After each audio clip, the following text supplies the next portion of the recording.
want to share as much as I can about Graceland and what happens inside Graceland, but so that people can understand and learn. And I would like for this to become like the normal way to get sober for people for people who want to go. You know what I'm saying? I want this to be sort of like the standard for like, okay, this is what we've seen work. This is what I've seen work. So. But for us to, that's gonna flip this in. Yeah. For us to like. Do I stay? No.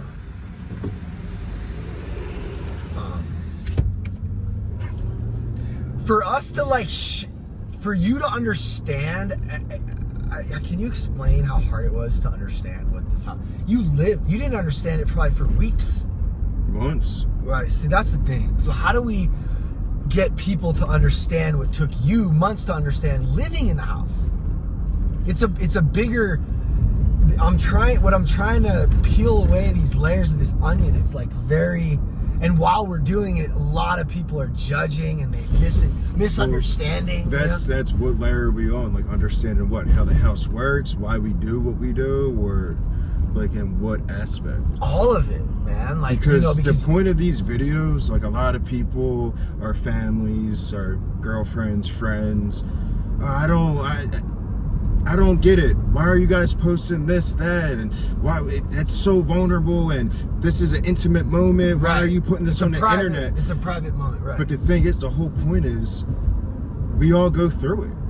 Not like, yeah, it might be private, but at the end of the day, somebody else is going through this. Yeah. Somebody if me and you were having a private conversation and I say something, that might help someone else that's feeling exactly how, like what I'm saying. Okay, so. This is like, believe it or not, this is, the thesis here is that shame is always bad, right?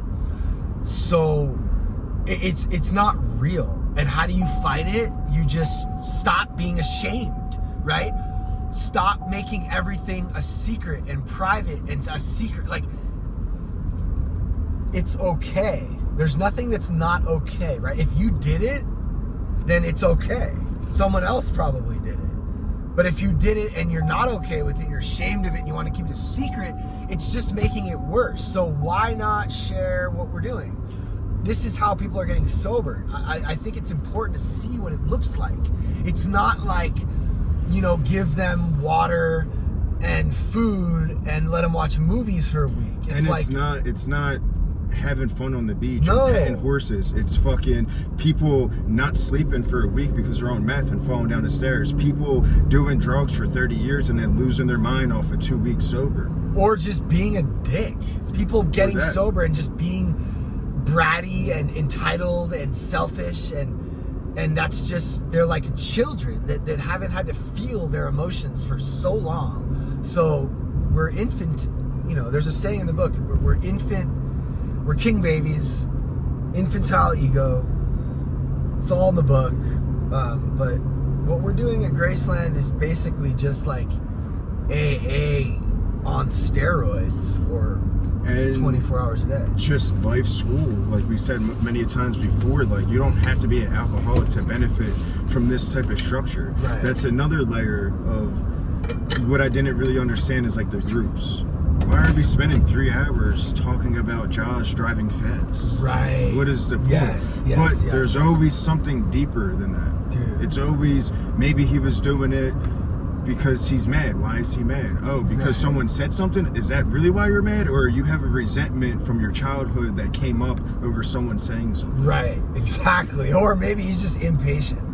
And he learned. And being impatient for drug addicts like myself can be like real dangerous. Yeah, so you need to look at it. Look at, why was he driving fast? Oh, he needs to first admit that he was driving fast and stop lying and stop denying that he was driving fast. It's all behavioral stuff. And the behavior shows up in the little things. It shows up in the big things. So why can't we spend an hour talking about a little thing? You know what I mean? I'm grateful that John understands. I'm always grateful when someone like slowly starts to understand. At what point were you like, oh, like now I get why they're doing this?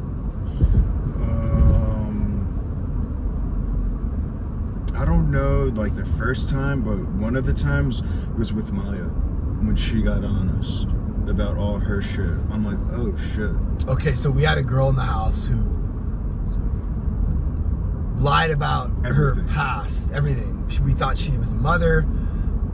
I mean, she had a daughter, according to... She had a son, according to her, and she gave birth to a stillborn. Some really, like, nasty things to, like, make up. Right. But when you guys were like, oh, get honest, and just that whole thing about being honest and, you know, little things, it's like, oh, like, who cares if she did Xanax and not fentanyl? But then it comes to bigger lies, like we're saying, like, it's the small things. Yeah. Like, all right. So this girl lied about getting high. She actually said she got high when she didn't, which is crazy. But this is just an attention-seeking child.